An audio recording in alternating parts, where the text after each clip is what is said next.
their governments. And that is exactly what I'm going to do, whether I know anything about any of your counties, whether I have ever been there, whether I know anyone from there or not, because that is the oath that I took, Mr. Speaker. It has set a very high threshold for the removal of a governor under Article 181 on gross violation of the Constitution and the law, gross misconduct and abuse of office, or where there are serious reasons to believe that the county governor has committed a crime under national or international law. Mr. Speaker, my expectation from the county was to meet a case that demonstrates this particular standard that has been set by the Constitution.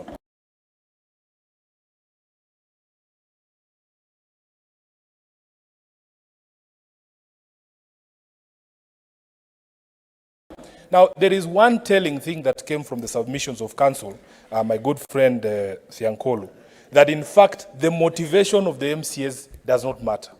I want to try and persuade this House that motivation is everything.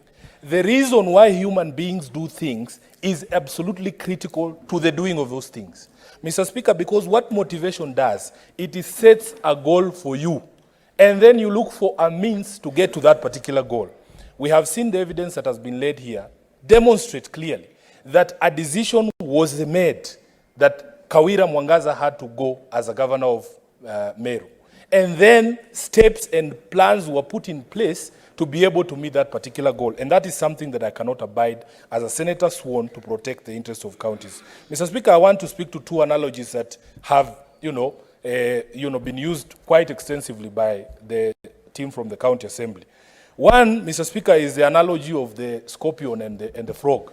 I do not think anyone can ascribe the innocence of the frog in that particular analogy to the county assembly of Meru. At the very minimum, it is a scorpion being carried by a crocodile on its back, because both animals are extremely dangerous from the evidence that we have seen here. Mr. Speaker, secondly, it is this much repeated song by Shaggy called It Wasn't Me. In fact, in that particular song, council forgot that there was a collabo. There's another gentleman who's singing in that song as well. That gentleman says, I was caught live. There are photos.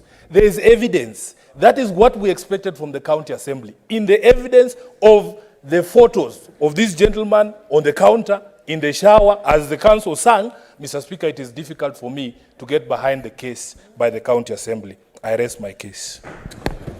Senator Keroche.